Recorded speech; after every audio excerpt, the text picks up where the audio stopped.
미국 형제님이신지 호주 분이신지 제가 지금 기억이 잘 안 나는데, 그분이 이런 말씀을 하셨어요.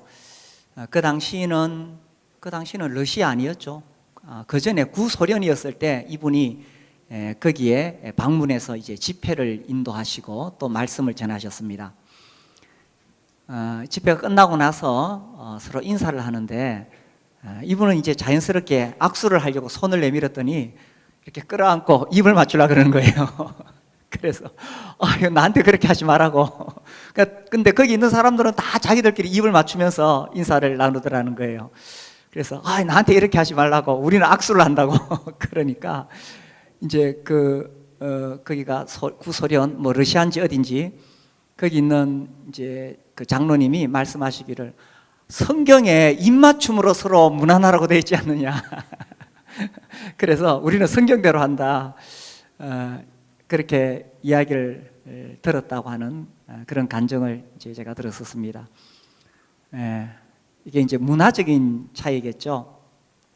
어떤 곳에서는 지금도 입맞춤으로 인사를 하는 곳이 있지만 대개는 이제 악수를 합니다. 우리가 성경 말씀을 정말 있는 그대로 읽고 순종해야 되는데, 성경을 해석하는 것이 매우 중요하죠. 그래서 문자적으로, 문맥적으로, 문법적으로, 문학적으로, 그리고 그 역사적인 배경이나 상황을 잘 살펴서 성경을 해석해야 됩니다. 바울이 입맞춤으로 문안하라고 하는 그 시대는 실제로 그것이 자연스러운 인사였고, 지금은 주로 악수를 하는 거죠. 이제 오늘 우리가 데살로니가전서 마지막 시간에 이르렀습니다. 몇 달에 걸쳐서 데살로니가전서를 쭉 살펴봤는데, 이제 바울이 이 마지막으로 이제 인사를 하면서 거룩하게 입맞춤으로 문안하라, 이렇게 인사를 하면서 한 가지 부탁을 합니다. 여러 말씀이 나오는데 이 말씀을 다 이렇게 딱 줄이면은, 데살로니가 성도들이여 행복한 삶을 사십시오, 이런 메시지입니다. 항상 기뻐하라, 쉬지 말고 기도하라, 범사에 감사하라. 이거 딱 줄이면은 행복한 삶을 사십시오, 이거 아니겠어요?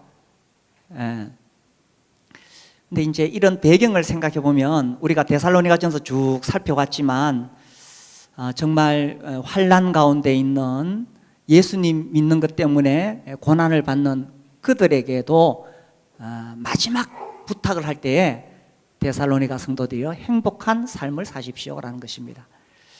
그래서 이 말씀은 환경이 어떠하든지 간에 우리가 그리스도 예수 안에서 얼마든지 행복한 인생을 살 수 있다라는 것을 말해주는 것이지요. 오늘 여기 오신 분들 중에서도 지금 아무 문제 없이 편안한 가운데 있는 분도 계시고, 혹은 또 어떤 어려운 문제로 인해서 고난 가운데 있는 분도 계십니다. 근데 사도 바울은 어떤 환경 가운데 있든지 우리가 얼마든지 행복한 삶을 살 수 있다는 것을 말하고 있습니다. C.S. 루이스라고 기독교 변증가죠. 아무튼 이분 아주 대단한 분인데, 그분이 썼던 책 중에 제가 정확하게 기억이 안 나지만 이런 내용이 있습니다. 여러분도 아시다시피 우리가 누릴 수 있는 최대한의 행복을 누리는 것이 모든 그리스도인의 의무입니다. 우리는 어떻게 생각하면, 예수 믿는 것은 뭔가 이 힘든 세상에서 고난을 이겨야 되고, 뭐 힘들게 예수 믿는 것 때문에 손해보고 이런 것이라고 생각하는데, 오히려 성경 전체는 무엇을 말하느냐 하면, 우리가 예수님 때문에 얼마든지 행복한 삶을 살 수 있다라는 것이죠. 그래서 항상 기뻐하라, 쉬지 말고 기도하라, 범사에 감사하라, 이렇게 말씀하신 것입니다. 우리가 왜 항상 기뻐할 수 있느냐? 갑자기 뭐 사업이 잘 돼가지고, 혹은 아들이 이 시험에서 100점 받아와서 뭐 복권이 당첨돼서 이렇게 해서 기뻐하는 것이 아니라, 어떤 상황이든지 항상 우리가 기뻐할 수 있다는 것입니다. 그 가장 근본 원인은 우리가 예수 그리스도를 만났기 때문이죠. 하나님의 아들 예수께서 친히 이 땅에 오셔서 내 죄를 대신하여 십자가에 못 박혀 죽으시고 그리함으로 내 모든 죄를 다 씻어주셔서 나를 의롭다 하기 위하여 부활하시고 지금도 나를 위하여 하나님 우편에서 간구하고 계시고 이제 나를 데리러 곧 다시 오시기 때문에 예수 그리스도를 바라볼 때에 우리가 얼마든지 행복한 인생을 살 수가 있다는 것입니다. 이것이 그리스도 예수 안에서 너희를 향한 하나님의 뜻이니라. 이게 하나님의 뜻이라는 거예요. 그래서 우리가 하나님의 뜻대로 살려면 어떻게 살아야 돼요? 행복한 삶을 살아야 돼요. 항상 기뻐하고 쉬지 말고 기도하고 범사에 감사하는 거죠. 가끔씩 제가 이렇게 강단에 올라와서 이렇게 얼굴들을 보면 표정들이 이렇게 나타나 있습니다. 지금 정말 행복한 인생인지 아니면 괴로운 삶을 살고 계신지. 우리가 조금 전에 막 기쁘게 찬양을 부르고 하나님 앞에 예배드리기 위해서 나왔는데 지금도 무거운 인상을 쓰고 있다면 내가 지금 왜 행복하지 못하지? 한번 생각해 보시고 예수 그리스도 안에서 하나님의 뜻이 행복한 삶을 사는 것이기 때문에 행복한 삶이 이루어지게 되기를 바랍니다. 하나님의 뜻은 이것인데 마귀의 뜻이 있어요. 마귀의 뜻은 이것입니다. 항상 기뻐하라가 아니고 항상 우울하라. 지금 자기 얼굴을 거울로 보신다면 어떻겠습니까? 이게 마귀의 뜻은 항상 우울합니다. 마귀의 뜻은 쉬지 말고 기도하라가 아니고 쉬지 말고 염려하랍니다. 왜 쉬지 말고 기도하라고 했을까요? 우리가 여기서 쉬지 말고 하니까 막 계속 기도만 하느냐, 그런 의미는 아니죠. 왜 쉬지 말고 기도하라고 하셨느냐? 제가 말씀을 가만히 묵상해 보니까 우리는 쉬지 말고 염려하는 본성이 있어요. 우리 쉬지 말고 염려하고 있습니다. 나이가 들어갈수록 앉아가지고도 쉬지 말고 지금도 염려하고 있습니까? 그러니까 쉬지 말고 염려하는 것이 마귀의 뜻이고 하나님의 뜻은 쉬지 말고 기도하라는 것입니다. 염려거리가 올 때마다 염려거리가 계속 오죠. 끝없이 염려할 것이 옵니다. 가정에서도 자식 문제로, 직장에서 사업 문제로, 그죠? 인간관계 문제로 막 염려할 것이 끝없이 오고 할 때에 쉬지 말고 염려하라. 이거는 마귀의 뜻이고 쉬지 말고 어떻게 하라고요? 기도하라. 이것은 하나님의 뜻입니다. 내가 지금 누구 뜻을 따르고 있습니까? 하나님의 뜻을 따라야지 마귀의 뜻을 따르면 안 되겠죠. 범사에 감사하라가 하나님의 뜻인데 마귀의 뜻은 뭘까요? 범사에 불평하라. 범사에 불평하라. 이게요, 이 불평거리를 찾아내는 천부적인 재능을 가진 사람들이 있어. 그 사람들은 범사에 불평합니다. 이게 마귀의 뜻인 거예요. 이래 해도 불평하고 저래 해도 불평하고. 사람은 그 쌓은 선에서 선한 것을 내고 사람은 그 쌓은 악에서 악한 것을 낸다. 주님이 그렇게 말씀하셨어요. 그러니 내 안에 이 선한 것이 가득한 사람은 감사가 흘러나오게 되고 내 안에 불만이 가득한 사람은 이래 건드려도 저래 건드려도 불만이 계속 나오는 거예요. 그 사람은요, 이래 A로 가도 불만이고 B로 가도 불만입니다. 어떤 이 병실에 이제 침상이 이렇게 있고 환자들이 누워 있습니다. 근데 이제 이 문가에 누워 있는 환자는 자기 자리가 너무 좋은 자리래요. 왜냐하면 사람들이 계속 들락날락 하니까 바람도 시원한 공기가 들어오고 또 사람들이 오갈 때마다 심심하지도 않고 참 자기 자리가 좋다고 계속 자랑하고 있어요. 근데 저 벽 쪽에 누워있는 환자는 계속 불평하는 거예요. 여기 너무 답답하다. 이 벽 쪽이라서 공기도 안 좋고 깝깝하다. 계속 불평하다가 문가에 앉은 환자가 계속 자기 자리가 좋다 그러거든. 그래가지고 은근히 가서 물어봤어요. 혹시 나랑 자리 바꾸실래요? 그러니까 뭐 좋다, 바꿔주겠다 그래요. 자리 바꿨어요. 자리 바꾸니까 이 문가에 앉아 누워있던 환자는 이제 이 벽 쪽에 왔죠. 벽 쪽에 오더니만 또 고맙다 그래, 감사하다 그래요. 여기는 사람들이 오가지 않으니까 조용하고, 그래서 자기가 조용히 자기를 돌아보고 참 좋다고 그래요. 근데 문가로 자리를 바꾼 그 환자는 뭐라 그럴까요? 이 불평이 쏟아지기 시작합니다. 좀 쉴만하면 사람들이 문을 열고 들락날락하지. 좀 이렇게 있으려면 막 찬바람이 들어오지. 이 불평을, 원망거리, 불만거리를 찾아내는 천부적인 재능을 가진 사람, 이게 우리의 본성입니다. 우리의 본성은 부정적인 게 본성이에요. 아담의 자손이기 때문에. 그래서 그렇게 살지 마라, 범사에 감사하라 하는 것이 하나님의 뜻이고, 범사에 불평하라 하는 것이 마귀의 뜻이라는 것입니다. 가만히 보세요. 우리의 본성이 어떻습니까? 끝없이 우울하고, 그죠? 염려거리가 끊이지 않고, 뭐 조금만 내 마음에 안 들면 불만스럽고. 왜 불만스러우냐? 내가 주인이 돼 있으니까 그렇지. 내가 주인인 거라. 내가 주인. 내가 하나님 자리에 앉아 있으니까. 하나님은 하나님의 뜻대로 모든 세상 만사를 이루어 가십니다. 하나님을 주인으로, 왕으로 섬기면 하나님께서 왕으로서 통치하시고 이루어 가시는 범사에 감사할 수밖에 없는 거죠. 그래서 범사에 감사하라 하는 말씀을 생각하니까 어떤 말씀이 떠오릅니까? 범사에 그를 인정하라는 거죠. 범사에 그를 인정하라.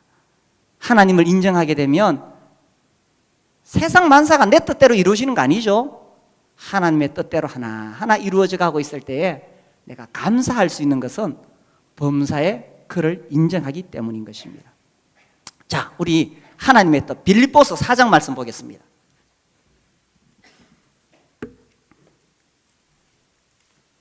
빌립보서 4장 4절 말씀,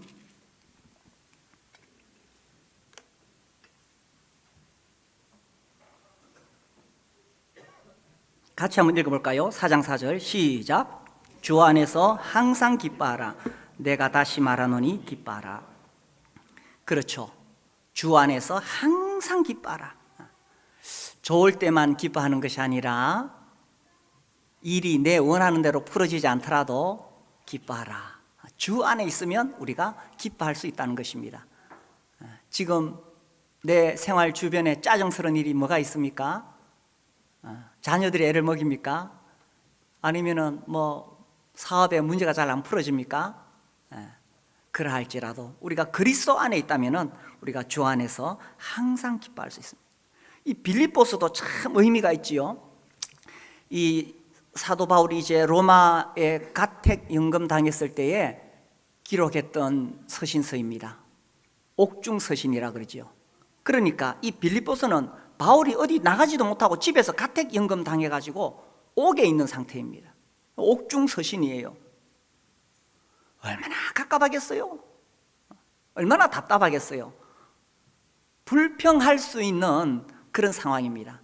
그런데 이 빌립보서에 나오는, 계속 반복해서 나오는 말씀이 있죠. 뭡니까? 기뻐하라는 것입니다. 이 빌립보서에서 계속 기뻐하라, 기쁨, 기쁨, 이런 단어가 계속 나옵니다. 그래서 우리가 그리스도 안에 있을 때는 환경을 초월하여 내가 얼마든지 기쁨을 누릴 수 있다는 것입니다. 그래서 기뻐하라, 내가 다시 말하노니, 이게 얼마나 우리 인생에서 중요하냐 하면 내가 다시 말하노니 기뻐하라. 아멘이십니까? 네, 이것이 하나님의 뜻입니다. 그 다음에 또 읽어봅시다. 그 밑에 6절 7절 우리 한번 읽어봅시다. 6절 7절 시작. 아무것도 염려하지 말고 다만 모든 일에 기도와 간구로 너희 구할 것을 감사함으로 하나님께 아리라. 그리하면 모든 지각에 뛰어난 하나님의 평강이 그리스도 예수 안에서 너희 마음과 생각을 지키시리라. 아무것도 염려하지 말고 다만 모든 일에 기도와 간구로 너희 구할 것을 감사함으로 하나님께 아리라. 그렇게 하면 하나님이 네 모든 문제를 다 해결해 주시리라. 이래 돼 있습니까? 아니죠. 7절 보세요. 네가 기도하면 네 모든 문제가 다 잘 될 것이다. 7절에 그래 안 돼 있죠? 뭐라고 돼 있습니까? 기도하면, 그리하면 모든 지각에 뛰어난, 이것은 도저히 상상도 할 수 없이 놀라운 이런 뜻입니다. 모든 지각에 뛰어난 하나님의 평강이 그리스도 예수 안에서 너희 마음과 생각을 지키시리라. 우리의 마음은 늘 염려하는 것이 우리의 본성입니다. 끝없이 염려하고, 아이고 내가 왜 쓸데없이 걱정하고 있나, 이거 내가 걱정해도 소용없는데 떨쳐버리고는 조금 있다 나도 모르게 또 그 문제 또 들고 와서 또 염려하고 있네. 이게 본성이에요. 아이고 이건 내가 걱정해봤자 아무 소용이 없잖아. 헤이, 떨쳐놓고는 또 조금 있다 또 가져와서 염려하고 있습니다. 그래서 쉬지 말고 염려하지요. 이래 살면 마귀의 뜻대로 사는 겁니다. 그래서 아무것도 염려하지 말고 오직 기도와 간구로 감사함으로 너희 쓸 것을 하나님께 기도하라고 되어 있습니다. 그리하면은 네 문제가 해결된다가 아니라 모든 지각에 뛰어난 하나님의 평강이 내 마음과 생각을 지켜주신다는 거예요. 문제가 해결되는 것보다 그 이전에 먼저 일어나야 할 일이 있습니다. 그게 뭐냐? 계속 염려스러운 내 마음, 불안과 염려, 걱정으로 내 마음이 확 파도가 치고 있는데, 문제가 해결되는 것보다 더 중요한 것은 내 마음에 하나님의 평강이 찾아오는 것입니다.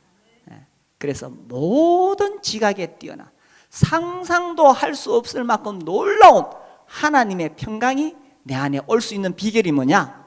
그것은 쉬지 말고 기도하는 것입니다. 이 설교를 듣고 있는 중에도 또 염려거리가 지나가지요. 그래서 쉬지 말고 기도하라는 것입니다. 그 내가 염려한다고 해서 해결될 문제가 아닙니다. 그런데 내가 하나님을 바라보고 하나님을 의지하면은 하나님의 평강, 모든 지각에 뛰어난 하나님의 평강이 내 마음과 내 생각을 지켜주신다는 거예요. 그래서 쉬지 말고 기도하라, 범사에 감사하라. 탈무드에 이런 말이 나옵니다. 이 세상에서 가장 지혜로운 자는 끊임없이 배우려는 사람이고, 이 세상에서 가장 행복한 사람은 항상 범사에 감사하는 사람이다. 그렇죠? 진짜 지혜로운 사람은 계속 배우려고 합니다. 그러니까 점점 지혜가 늘어나고, 그리고 행복한 사람은 어떤 사람이 행복하냐? 감사한 사람은 행복합니다. 자기에게 주어진 그 상황 안에서 이제 이 아이들이 모여 있는데 감을 한 개씩 다 나눠줘요. 그럼 굉장히 고마워합니다. 근데 어떤 애한테는 감을 5개 줘버렸어. 다 한 개씩 주는데 어떤 애한테 감 5개 주면 그때부터 이상하게 마음에 불만이 올라오는 거예요. 왜냐? 다른 사람하고 비교하니까 그렇지.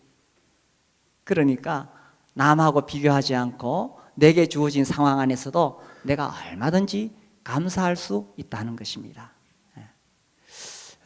항상 기뻐하라.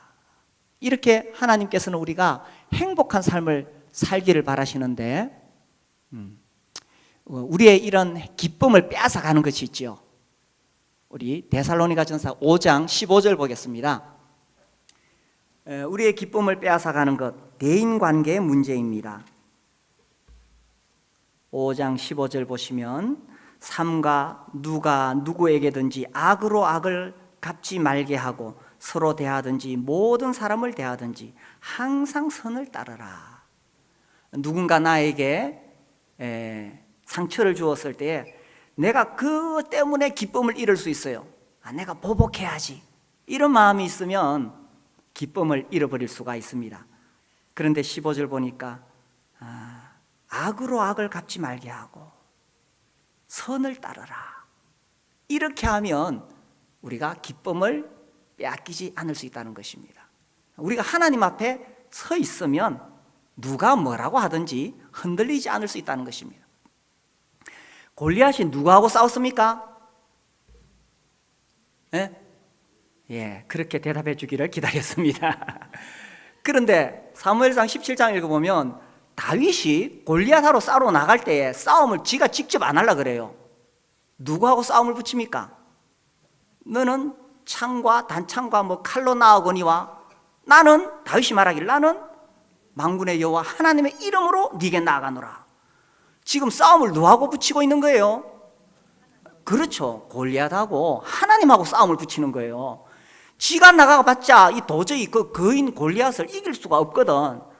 그러니까 싸움을 하나님하고 붙여버리는 거예요. 그러니 골리앗이 이길 수가 있나? 우리가요, 항상 선을 따르라. 내가 하나님 앞에 바로 살아가고 하나님 앞에 바로 서 있으면 누가 나에게 상처를 주든지 흔들리지 않을 수 있습니다. 그 사람은 결국 누구하고 싸우는 겁니까? 하나님하고 싸우는 거예요. 그래서 내가 주님을 따르고 선을 따르고 하나님 편에 서 있으면 내하고 그 사람하고 싸울 이유가 없는 거예요. 그래서 중요한 것은 나의 자세다라는 것입니다. 그래서 내가 하나님 편에 서 있으면 항상 기뻐하라. 이 말씀이 나의 말씀이 되는 거예요. 그리고 또 우리가 기쁨을 잃어버리는 경우는 우리의 환경입니다. 우리 데살로니가전서 1장 6절 보겠습니다. 1장 6절 보시면 또 너희는 많은 환난 가운데서 성령의 기쁨으로 말씀을 받아 우리와 주를 본받은 자가 되었으니. 이 데살로니가 전사를 하면서 제가 여러 번 말씀드렸죠. 이 사도 바울이 어떻게 고난을 받으면서 쫓겨다녔는지, 그죠? 이 빌립보에서 데살로니가로 갔다가 또 베레아로 피신했다가 아덴으로 또 쫓겨갔다가 그 다음에 또 고린도로 와야 되고, 이런 상황 속에서 바울도 고난을 받았고, 그 당시에 초대교회 성도들은 다 고난을 받았습니다. 우리가 그 2장 할 때도 봤죠, 그죠? 유대인들은 유대인들에게 핍박을 받고, 또 너희들은 이방인들에게 동일한 고난을 받았느니라. 이렇게 하면서 바울이 그들이 고난 가운데 있었다는 것을 위로해 줍니다. 아무튼 이 데살로니가 성도들은 많은 환난 가운데 있었습니다. 그럼에도 불구하고 그들이 기쁨을 잃어버리지 않았어요. 왜냐하면 그들은 성령의 기쁨을 가질 수가 있었기 때문에. 성령의 기쁨. 그래서 여기 지금 사도 바울이 항상 기뻐하라 하고 할 때에, 아유 너희들 평상 일상생활 속에서 뭐 그래 걱정하느냐, 기뻐하며 살아라, 이런 정도가 아닙니다. 그들은 큰 환난 가운데 살아가던 사람들입니다. 그러나 아무리 환경이 어렵다 하더라도 그런 환경 가운데서도 얼마든지 기뻐할 수 있다는 것을 이야기하는 거예요. 실제로 데살로니가 성도들은 환난 가운데서도 하나님 말씀을 받았을 때 성령의 기쁨을 누리고 있었다는 사실입니다.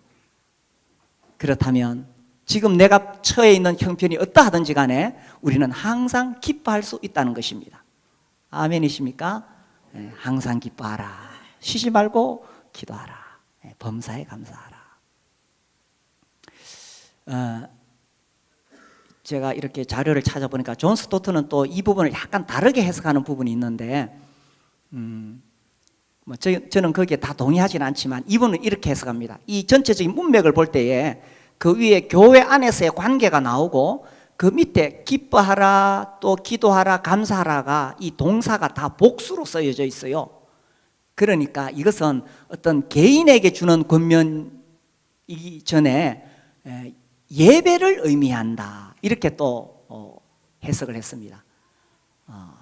저는 다 동의는 안 되지만 또 대단한 학자가 그러니까 또 그런 면도 있는 것 같아요. 제가 드리고 싶은 말씀은 이것입니다. 그분은 이것이 교회 안에 예배 가운데 정말 우리에게 기쁨이 넘치고 기도가 넘치고 감사가 넘치는 것이 우리의 예배이다, 이렇게 해석하고 있는데, 그런 것도 우리가 교훈을 받으면 좋겠다 싶어서 말씀을 드리는 거예요. 그래서 우리가 매주 떡과 잔을 통해서 하나님께 감사의 예배를 드립니다. 그렇죠? 물론 우리 주님의 십자가를 생각할 때 우리 마음에 슬픈 마음, 아픈 마음도 있지만, 그러나 예배 전체는 기쁨 가운데 들어져야 됩니다. 항상 기뻐하라. 쉬지 말고 기도하라. 예배 가운데 내가 잡념에 빠지지 않도록 계속 기도하고, 그리고 하나님께서 우리를 위해서 베풀어 주신 것이 얼마나 놀랍습니까? 그러니 감사하고 감사하고 감사하는 것이 이것이 우리의 예배라는 거죠. 그래서 우리가 예배 드릴 때에 떡과 잔 앞에서 예배 드릴 뿐만 아니라 또 이 시간 하나님 말씀을 들으면서 예배를 드리잖아요. 이 시간에도 우리가 계속 기쁨으로 또 기도로 감사로 하나님 말씀 들으면서 하나님께 예배를 드리는 것입니다. 우리 찬양 드릴 때에 한 번씩 또 우리 인도자 형제님이 손뼉을 치자 그러는데 저는 손뼉 소리가 좀 더 크면 좋겠어요. 그냥 뭐 치라 그러니까 이렇게 치지 마시고 항상 기뻐하면 어떻게 쳐야 돼요? 크게 쳐야 되겠죠, 그죠? 그래서 크게 손뼉 치고 기쁨으로 하나님께 찬양을 드리고, 그래서 시편의 말씀에 기뻐하라, 여호와를 기뻐하라, 끝없이 그 말씀이 나오는데 여기 나오는 항상 기뻐하라가 그런 의미를 담고 있다라고 그렇게 이야기를 합니다.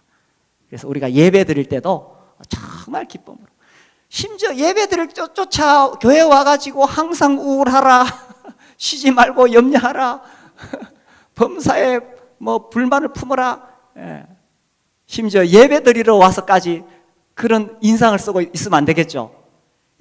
우리의 마음에 있는 게 얼굴로 드러나는 거예요. 얼굴로. 링컨 이야기 있잖아요.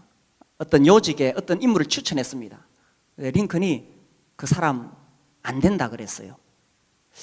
그래서 이제 함께 일하는 그런 이제 분들이 물었습니다. 대통령님, 그 사람에 대해서 잘 아십니까? 뭐 얼굴밖에 한 번 안 봤잖아요. 이랬거든요. 그때 했던 유명한 말이 있죠. 사람이 나이 40이 되면 자기 얼굴에 책임을 져야 된다. 그래서 우리가 하나님의 뜻대로 살아가느냐, 마귀의 뜻대로 살아가느냐, 얼굴에 나타난다는 것입니다. 아이고, 두렵네요. 항상 우울한 사람을 관상학적으로 그걸 무슨 상이라 그런지 아십니까? 울상이라 그러죠. 울상. 쉬지 말고 염려하는 사람의 관상을 뭐라 그런지 아십니까? 죽상, 곧 죽을 상. 범사에 불평하는 사람의 관상을 뭐라 그런지 아십니까? 이건 좀 전문학적인 용어인데, 항상 뭐든지 불만을 가지고 이래도 꼬투리 잡고 저래도 꼬투리 잡고 불평스러운 사람을 아주 전문적인 용어로 똥상이라 그럽니다. 얼굴이 찌그러지고 마귀의 뜻을 따르면은 울상, 죽상, 똥상이 됩니다. 그런데 이때 옆 사람을 쳐다보면 큰일 납니다. 그런데 하나님의 뜻을 따르면 기쁨상이 되겠지요. 기도상이 되는 것입니다. 항상 기도의 영에 젖어 있어서 염려거리가 올 때마다 또 기도하려고 하고, 걱정거리 몰려올 때마다 또 기도하려고 하고, 훈련이 필요한 거예요. 그리고 불평하는 것이 아니라 항상 감사할 때 감사상이 되겠죠. 그래서 이 마귀의 뜻에 따라, 마귀가 주는 그런 얼굴이 아니라 하나님의 뜻에 따라 하나님이 주시는 그리스도의 평강이 드러나는 그런 얼굴이 되시기를 바랍니다. 자, 그 다음 말씀을 보시면요,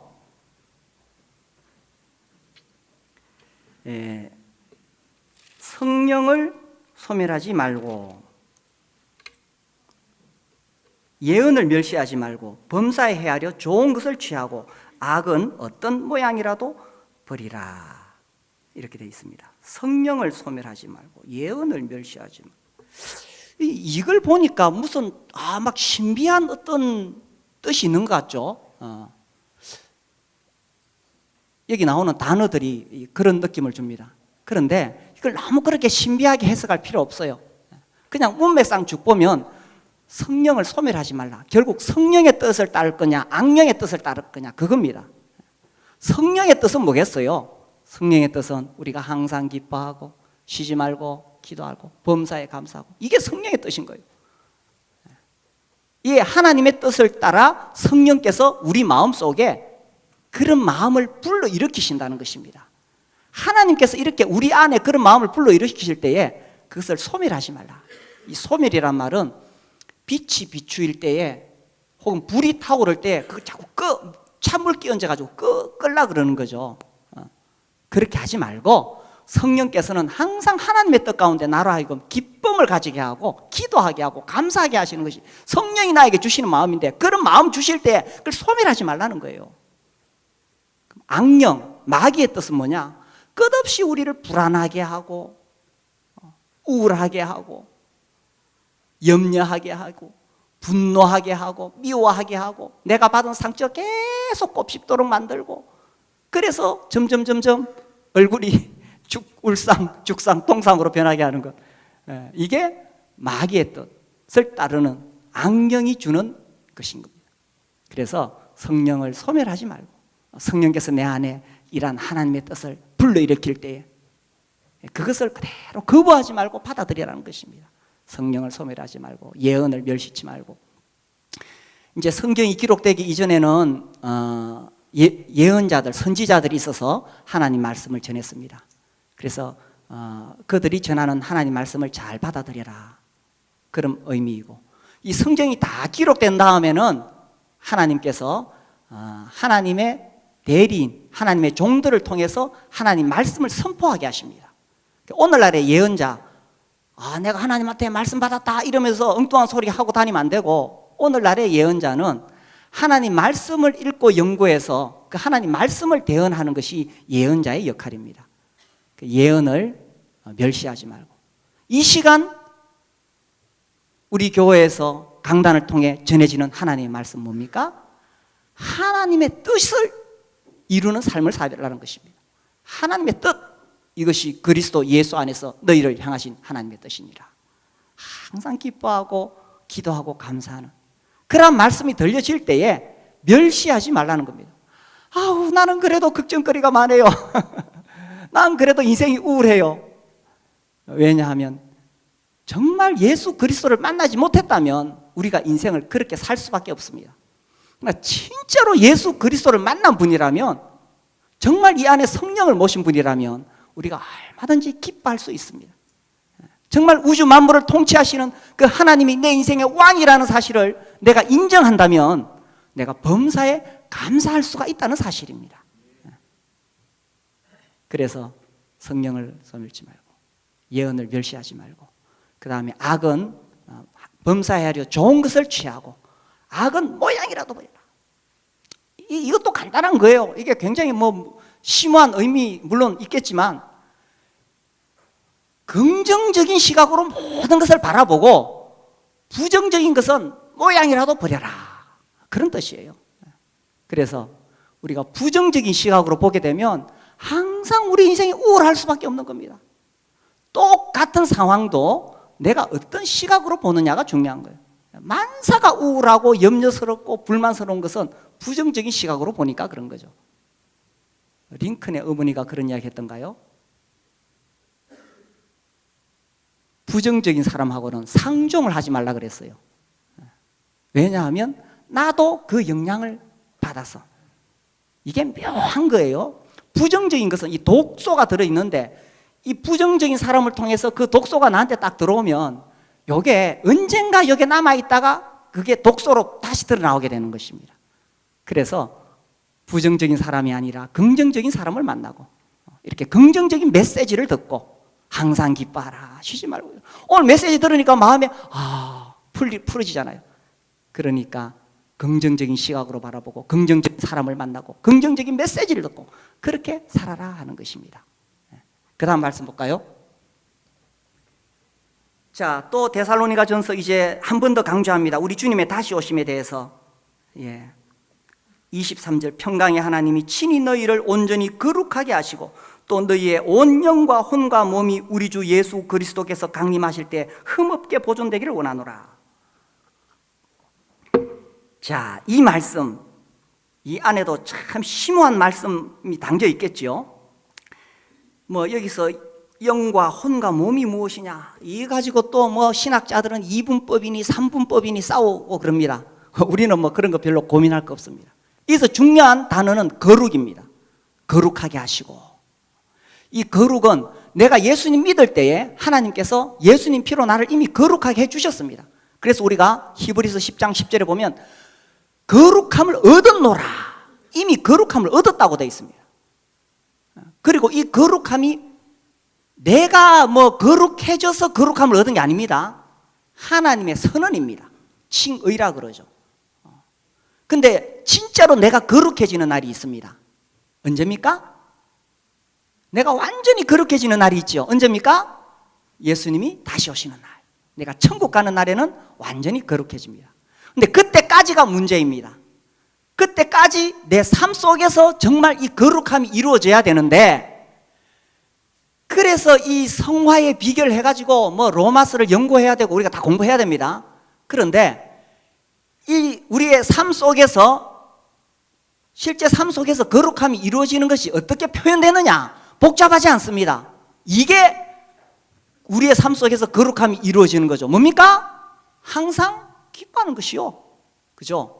쉬지 말고 기도하는 것이요, 범사에 감사하는 것이, 이것이 우리의 삶 속에서 실제로 거룩함이 이루어지고 있는 것입니다. 그래서 무슨 성화의 원리, 물론 그 우리가 공부해야 되지만 아주 단순한 거예요. 이렇게 살아가면 이게 거룩한 것이고, 그래서 이렇게 살아갈 때 우리 주님이 다시 오실 때에 우리의 온 영과 혼과 몸이 보존이 되는 것입니다. 흠없이 온전하게.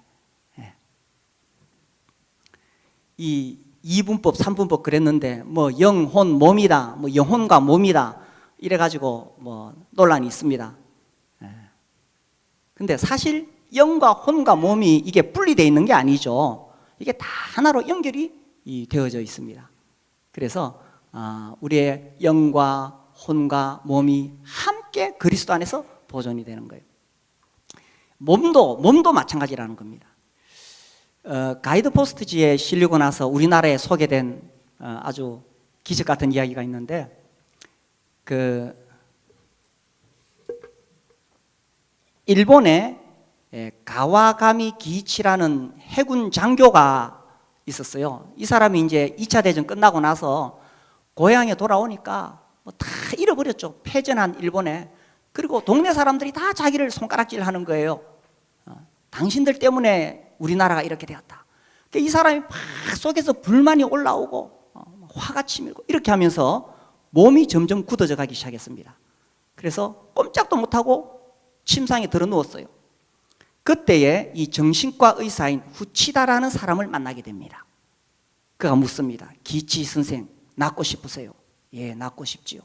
그럼 제가 시키는 대로 할 수 있겠어요? 예, 뭐든지 하겠습니다. 그럼 저를 따라해 보세요. 감사합니다. 일본어로 뭐죠? 아리가도 고자이마스. 이걸 하루에 10,000번을 하래요. 하루에 10,000번을 할 수 있나 없나? 그래, 이 사람이 자기가 그렇게, 그럼 좋다, 내가 한번 해보겠습니다 이래가지고 누워가지고 계속 아리가도 고자이마스를 계속 하기 시작하는 거예요. 처음에는 이게 그런 감사의 마음이 안 들죠. 원망 불평밖에 없었는데 병을 고치기 위해서 억지로 그렇게 말하기 시작했습니다. 근데 시간이 지나면서 이 긍정의 말은 내 안에 긍정의 감정을 불러일으킵니다. 진짜 감사하는 마음이 들기 시작했는 거예요. 이 부정적인 말을 하면요, 계속 내 안에 부정의 감정이 생기게 되는 겁니다. 희한합니다. 그죠? 그래서 부정적인 사람 만나지 말라는 거예요. 긍정의 말을 하고 긍정의 말을 들으라는 거예요. 하다 보니까 진짜 자기 마음에 감사하는 마음이 생겼어요. 하루는 막내 아들이 홍시 2개를 따서 아버지의 방문을 열었습니다. 아버지 감 드세요. 기치는 자기도 모르게 아리가도 하면서 손을 내밀었는 거예요. 자기도 손이 쓱 나가더라는 거예요.